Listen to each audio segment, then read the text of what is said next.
So today we will be moving on further into the Bosniak equation, and then we will move on to the Westergaard equation and how the loads, when they are varied, when there are different type of loads, let us say line load or strip load, then what happens, okay? What are the effect of those loads on the soil mass. So let us move on. We have already discussed the two things, how the vertical variation is there. Now if we take the vertical plane, and then we will be studying the variation. So the vertical stress distribution on a vertical line at a constant radial distance, okay, at a constant radial distance. In the previous case we discussed the aspect of the constant depth. If you are talking about a depth z, and then we are discussing that point. So here we are discussing a constant radial distance from the given point load. Let's say point load यहाँ पे लग रहा है और हम बात कर रहे हैं कहाँ पे, इस point r पे, और ये r को हम वैरी नहीं कर रहे हैं, ओके हम इस r डिस्टेंस पे हम बात कर रहे हैं, बट कहाँ पे, इस हाइट पे हम जानना चाह रहे हैं कि यहाँ पे क्या वेरिएशन होगा, यहाँ पे क्या वेरिएशन होगा, यहाँ पे क्या वेरिएशन होगा और यहाँ पे क्या वेरिएशन होगा। जैसे जैसे हम डेप्थ में चले जाएंगे नीचे नीचे क्या क्या वेरिएशंस यहाँ पे देखे जा रहे हैं। So that is the point of study here. So point load here what happens, this distribution is seen to first increase with increase in depth, and then it reaches up to its maximum value, let's say this point say, and then it starts reducing with further increase in depth. तो आपको इसे देख के समझ में आएगा क्या कि जब भी ये लोड लगता है ना, तो यहाँ पे तो कुछ ना कुछ स्ट्रेस आ रहा है, अच्छा यहाँ पे भी कुछ ना कुछ वैल्यू बढ़ रही है, यहाँ पे कुछ ना कुछ वैल्यू उस लोड के कारण यहाँ पे कुछ ना कुछ वैल्यू बढ़ रही है, एक पॉइंट पे जाके वो वैल्यू मैक्सिमम हो जाती है। Okay, so that is given by sigma z maximum. We will evaluate this thing, what is the sigma z maximum here, and then जैसे हम और नीचे चले जाएंगे, हमने देखा कि एक वैल्यू मैक्सिमम पहुंच गई, बट और हम उसके नीचे चले जाएं, हम अभी भी कांस्टेंट रेडियल डेप्थ पे हम यहाँ पे बात कर रहे हैं, रेडियल डिस्टेंस पे हम यहाँ पे बात कर रहे हैं, हम और नीचे चले जाएं तो क्या होगा, वो वैल्यू हमने देखा कि स्ट्रेस की वैल्यू कम होती चली जा रही है। We are discussing everything on this line, okay, on this line here we are varying the depth here, and then we are discussing the different points. So it is maximum at point of intersection of this line with a radial line drawn at an angle of 39 degree 15 minutes. So अगर हम बात करना चाहें तो ये जो angle होता है दिस वन, ये इस पॉइंट पे यहाँ पे मैक्सिमम वैल्यू पहुँच रही है, ओके यहाँ पे मैक्सिमम वैल्यू पहुँच रही है। अच्छा ये मैक्सिमम वैल्यू इस z वाले के साथ कितना एंगल बनाता है, 39 डिग्री 15 मिनट्स का। और ये समझिएगा इस चीज़ को, ये चीज़ हम अभी डराइव करेंगे कि ये वैल्यू कैसे आ रही है, but before that you can simply see this thing here, okay. Now sigma z is equal to kb into q by z square, that is the vertical stress formula that we have studied, okay this is the Bosniak one here. So we can say sigma z is equal to 3 by 2 pi 1 by 1 plus r by z square to the power of 5 by 2 into q by z square. Simply we have put on the values of kb in this place and q by z square is there. Okay, so see here what happens, we can simplify this thing and we can write it as 3q by 2 pi into z cube by r square plus z square to the power of 5 by 2. We have simplified the above term here and then we have written this thing here. So you can easily see this is the same diagram which is there. Now we are trying to find out what is the sigma z maximum, and also we are trying to find out what is the angle beta here. Okay, so we will see in the figures. Now what happens in the last slide that you saw, this is the value of sigma z. If you are trying to find out a maximum or minimum value, what do? You simply differentiate, and then we try to find out by differentiating this equation which is mentioned here. So we differentiated and equated to 0, so that comes out to be d sigma z by dz. So when you are differentiating it, 3z square r square plus z square 5 by 2 minus z cube 5 by 2 r square plus z square to the power of 3 by 2 into 2z by r square plus z square to the power of 5 equated to 0. You have simply differentiated it. It is simple mathematics which you have already studied in your first and second semesters. So when you differentiate, the value of r by z comes out to be root of 2 by 3, alright. So this is the value where the maximum value of stress will be occurring. So that will be r by z is equal to root of 2 by 3. Now when we put the values of r by z that is equal to root 2 by 3, we get sigma z maximum value to be 0.088, okay, into q by r square. So at this depth we are trying to get the values of maximum sigma z, okay. अच्छा जहाँ पे ये maximum value पहुँच रही है, यदि हम उस पॉइंट पे शेयर स्ट्रेस की वैल्यू निकालना चाहें तो हम क्या करेंगे, वही चीज़ है, सिग्मा जेड आपको पता है, then into R by Z आप कर दोगे तो you will get the value of tau R Z. Okay, so see here, ये वाला पॉइंट देखिएगा, ये हम कहाँ पे निकाल रहे हैं, जहाँ पे सिग्मा जेड मैक्सिमम वैल्यू पहुँच रही है. ओके, जहाँ पे सिग्मा जेड मैक्सिमम वैल्यू पहुँच रही है वहाँ पे कितना शेयर स्ट्रेस लग रहा है, हम सिर्फ और सिर्फ उस पॉइंट को यहाँ पे एनालाइज कर रहे हैं. सिग्मा जेड जो आपने अभी निकाला है that is 0.088888 Q by R square into root में 2/3. So this value put in, so you get tau r z is equal to 0.0725 q by r square. So अब आप ये समझिएगा, सिग्मा जेड मैक्सिमम की बात तो यहाँ पे हो रही है. ओके, इस वैल्यू को आपने यूज़ किया है, बट क्या यहाँ पे टाउ आर जेड भी मैक्सिमम है? नहीं, बिल्कुल नहीं. टाउ आर जेड यहाँ पे मैक्सिमम नहीं है. हम सिर्फ किसकी बात कर रहे हैं, जहाँ पे सिग्मा जेड मैक्सिमम है वहाँ पे टाउ आर जेड की वैल्यू क्या आ रही है, टाउ की वैल्यू, शेयर स्ट्रेस की वैल्यू क्या आ रही है. That comes out to be 0.0725 q by r square. So these are certain variations which we study. Now as the Bosnisk equation is being provided by Mr. Bosnisk, then Westergaard equation is also there, but this is for the non-isotropic soil mass. And when we study here, assume, see what are the assumptions. Bosnisk theory assumed isotropic soil mass, but natural soil deposits are seldom isotropic. As you already know, the soils may be of different layers. Okay, that in lake or something you always see that there is some layer of another soil and then you get another soil, there is clay also, there is silt also. So these are the sedimentary soils. Okay, water deposits these different soils in the different layers. So they are basically what, non-isotropic, they are not having a isotropic nature. So Westergaard theory is for these type of soils. In the Bosnisk we have seen that we were discussing all the isotropic soils. So as we saw in the Bosnisk theory there, that what are the assumptions, we will be seeing here the assumptions in this portion, in this part of equation, the Westergaard equation. So see here, soil is homogeneous, semi-infinite, elastic and non-isotropic. So this is the very important assumption that he has taken and which has helped in analysis of the different vertical stresses. Now soil is laterally reinforced by numerous closely spaced horizontal fibers of negligible thickness but of infinite rigidity but elastic vertically. So let's say अगर इस तरीके से है ना, तो ऐसे करके fibres type के हैं और ये क्या करेंगे, ये मूवमेंट को रेस्ट्रिक्ट करते हैं. ठीक, तो ये हॉरिजॉन्टली जब आप मूवमेंट चाहोगे ना देखना तो ये हॉरिजॉन्टली मूवमेंट नहीं दिख रहा होगा because they are trying to bind up the soil. और यही चीज़ क्या करती है, सॉइल को हॉरिजॉन्टली लेटरली मूव करने में रोक रही होती है. Okay, but when you talk about this vertical direction, वहाँ पे मूवमेंट पॉसिबल होगा. So sigma Z is equal to K W into Q by Z square. Now as we saw in the Bosnisk one, there was the Bosnisk influence factor. In this one, here is the Westergaard influence factor, that is Kw. So here Kw is given by 1 by pi 1 by 1 plus 2 times r by z square to the power of 3 by 2. So this is the Kw value, that is the Westergaard influence factor value. When you put it in this value, in this formula here, so we get the sigma z value to be 1 by pi 1 by 1 plus 2 by r by z square to the power of 3 by 2 into q by z square. Okay, so this is nothing but the same diagram which you mentioned that अगर load यहाँ पे q load यहाँ पे लग रहा है let's say o point पे, ठीक, और अगर आप किसी डेप्थ z पे निकालना चाहो बट कहाँ पे, किसी एक डिस्टेंस यहाँ पे, है ना, तो क्या वैल्यू आ रही होगी इस पॉइंट p पे जो कि x, y और z के कोऑर्डिनेट्स रखता है. इस पॉइंट पे क्या स्ट्रेस आ रहा होगा, इस q की वजह से. तो सेम डायग्राम है, सारी चीज़ें सेम है, बट वेस्टरगार्ड इक्वेशन एक अलग है. ओके, यहाँ पे इस केस में क्या बात हो रही है, इस केस में बात हो रही है कि यदि नॉन आइसोट्रॉपिक सॉइल मास है तो कैसे कैसे वेरिएशंस यहाँ पे आएंगे. Okay, so if you are trying to compare what happens, we will try to equate these two values.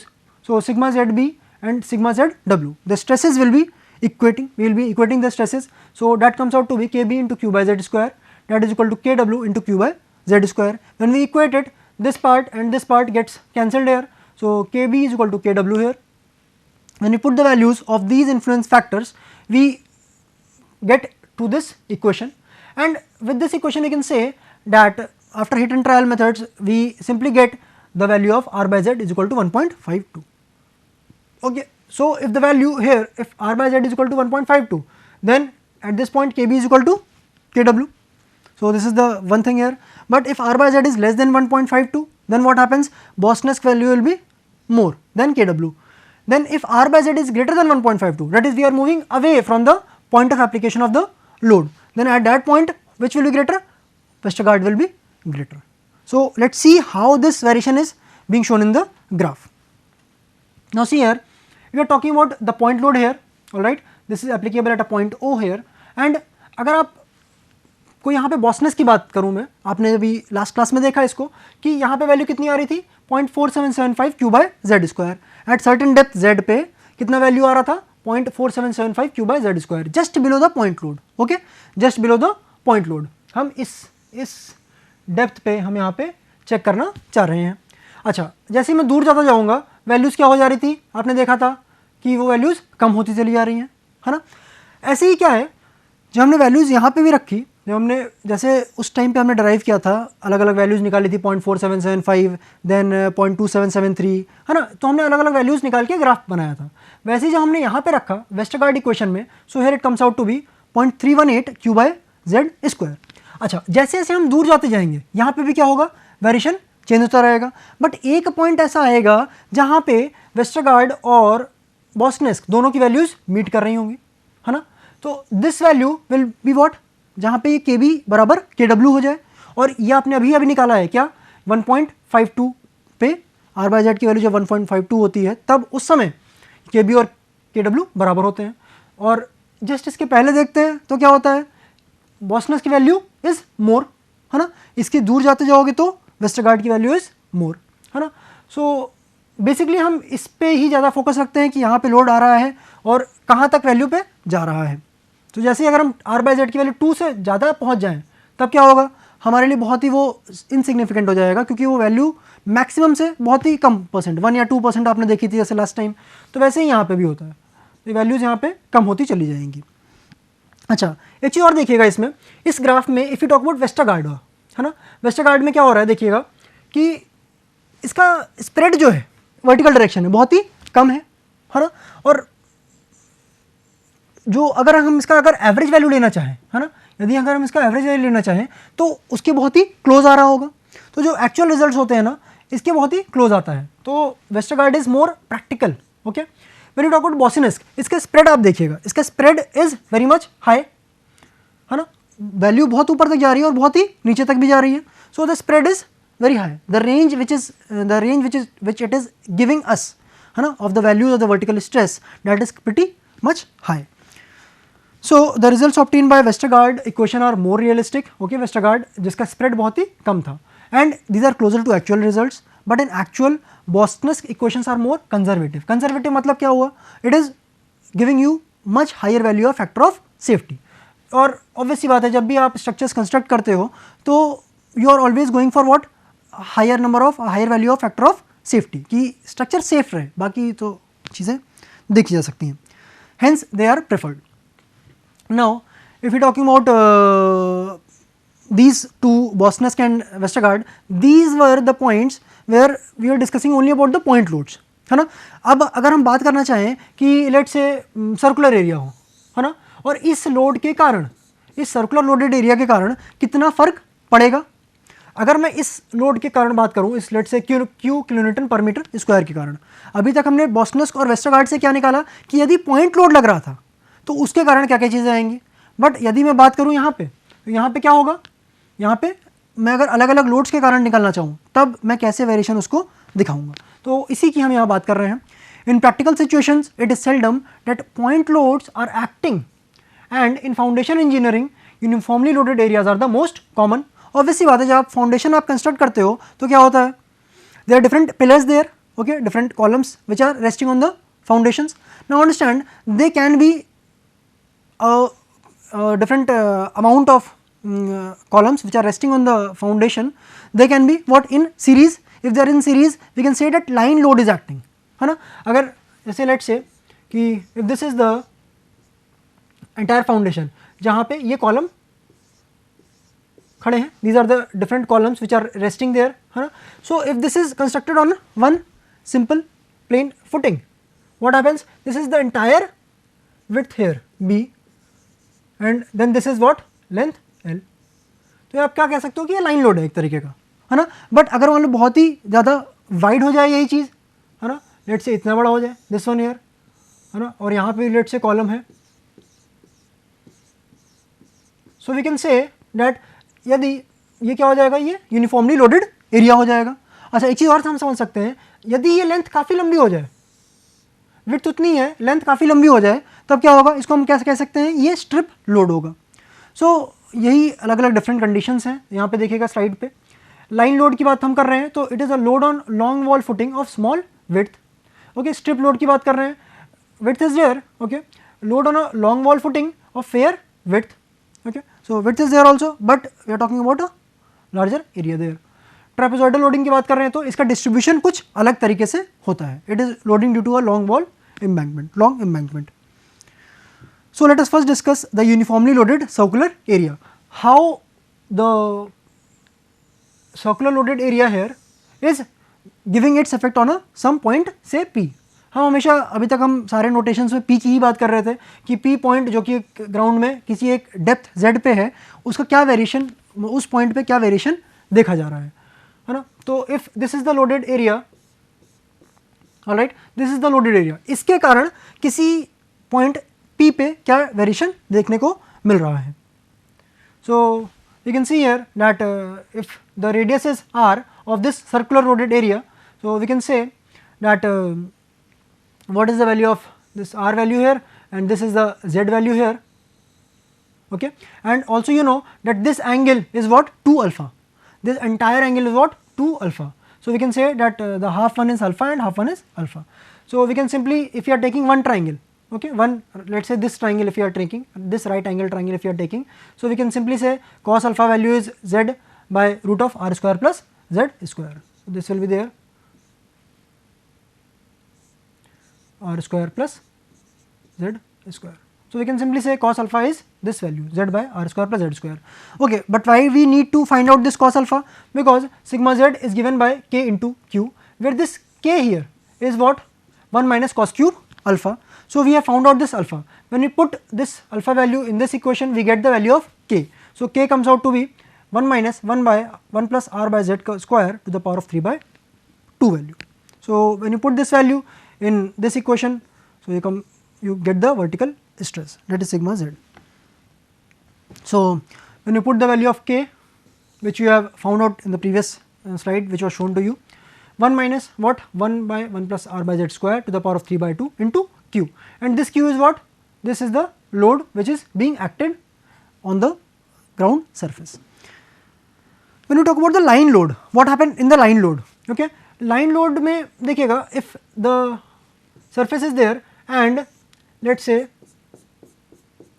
है ना, ये क्या हो रहा है, किसी एक लेंथ पे लग रहा है, सो इफ यू कैन से इसका यूनिट कैसे आप बताओगे, that will be, let's say Q load लग रहा है, बट कैसे लग रहा है, किलो न्यूटन पर मीटर, किलो न्यूटन पर मीटर, ऑलराइट, किसी एक लेंथ पे ये लोड लग रहा होगा, लाइन लोड, है ना। So the line load having intensity Q per unit length parallel to the y axis on the surface of a semi infinite elastic medium, at that point the vertical stress is given by this formula, that is 2 by pi into Q by Z into cos to the power 4 beta, alright. When you put the values here, see we are trying to find out the line load is here, okay, and the distance is x here and the distance is z here, है ना। ये आपका vertical plane पे ऊपर ground पे load लग रहा है, Q per unit length kilometre per metre. अच्छा यहाँ पे ध्यान रखिएगा कि this is the per unit length, okay, it can be metre, it can be centimetre, it can be kilometre, anything you can place here, okay. So we want to find out this at this point, इस point P पे कितना effect आ रहा है इस line load के कारण।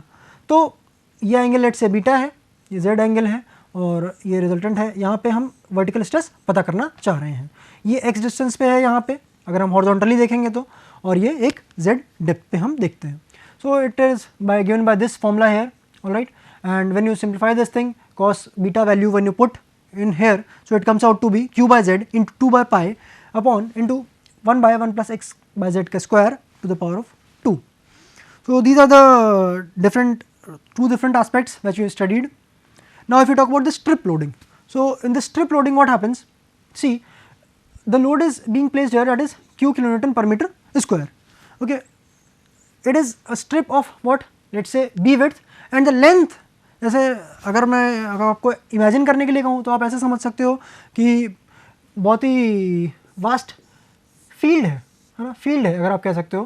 तो जैसे आप उसके ऊपर कोई भी लोड लग रहा है, जैसे कॉलम्स कई सारे हैं, फुटिंग है, ओके, फुटिंग के ऊपर कई सारे कॉलम्स बना रखे हैं, so it is acting on a wide area, alright, so that is the strip, this is the strip having a width and it is having some length which is going on for a large amount. So in these cases, if we are talking that it is acting on a width say b, okay, this is what q kilonewton per meter square. So we are talking about this point p, यहाँ पे कितना इसका effect आ रहा होगा, load तो यहाँ लग रहा है बट लोड कहाँ पे लग रहा है, इतने डिस्टेंस पे, इतने एरिया पे, है ना, और पूरा ग्राउंड लेवल पे, बट इस लोड का कितना इफेक्ट आ रहा है किसी एक पॉइंट p पे। तो जब ये एंगल अगर आपका बीटा है, जो कि जहाँ पे आपका लोड का एप्लीकेशन है उसके हॉरिजॉन्टल उसी के साथ, ओके, और जहाँ पे आपका ये पॉइंट वाला है, so this angle is what, beta, और जो एक this end point and this end point, this entire angle is what, alpha. So क्या इफेक्ट आएगा, so sigma Z is what, Q by pi alpha plus sine alpha into cos two beta. Now अगर हम मान लेते हैं कि यदि यही पॉइंट पी पॉइंट यदि एकदम सेंटर में होता तब क्या वैल्यू होती, तब सिंपली बीटा की वैल्यू तो खत्म ही हो गई होती, बीटा खत्म हो जाता, बचता आपके पास क्या, सिर्फ और सिर्फ alpha. So this equation would have been reduced to Q by pi alpha plus sine alpha, where alpha is in radians. So it is basically a sub case hair, nothing else. वहाँ पे beta था, यहाँ पे beta की value बिल्कुल ही नहीं होगी, क्योंकि क्या हो रहा है, ये बीटा रिड्यूस होकर क्या हो गया, यहाँ पे एकदम ही जीरो हो गया। अब हम इस पॉइंट पे यदि निकालना चाहें, इस पी पॉइंट पे, तो कुछ ना कुछ वैल्यू होगी जो कि इससे दी जाएगी, इस इक्वेशन से मिलेगी। Okay, now if you talk about uniformly loaded rectangular area, so understand here that if you are talking about this is the rectangular area जहाँ पे लोड लग रहा है कितना, q kilonewton per metre square. तो इसमें एक चीज़ समझिएगा कि व्हाट आर द डायमेंशंस, एक b विड्थ हो गई, l एक इसकी लेंथ हो गई। अच्छा, इसमें अगर आपको पता करना है क्या, P पॉइंट जो कि एक डेप्थ Z पे है, जो कि एक डेप्थ Z पे है, कितना लोड, कितना स्ट्रेस इस लोडेड एरिया के कारण आ रहा है ना। So Newmark gave it as sigma Z is equal to K into Q, alright. So vertical stress is given by sigma Z and Newmark gave this formula with this Q sigma Z is equal to K into Q। अच्छा, इस K में समझिएगा it is 1/4 pi 2mn into m square plus n square plus 1 to the power of half into m square plus n square plus 2 by m square plus n square plus m square n square plus 1 into m square plus n square plus 1 plus tan inverse 2mn into m square plus n square plus 1 to the power of half by m square plus n square minus m square n square plus 1. So this value is in tan inverse value and this is direct value. Now understand, you have to remember this formula. This is a very long formula, but you have to keep it in memory. Now plus m square n square is there, and here in tan inverse it is minus m square n square. Acha, what is m and n here? Now the thing is, what is m and n here? So m is nothing but it is a simply parameter which is L by Z, and n is a simple parameter which is B by Z. And these parameters you can easily see that if you put the different values in here, है ना, जहाँ पे m है वहाँ पे n भी है और सेम पावर में है जहाँ जहाँ पे है, तो अगर आप m की जगह n रखते हो या n की जगह m रखते हो कोई भी फर्क नहीं पड़ रहा होगा, दोनों ही वैल्यूज जो आएंगी वो सेम आएंगी.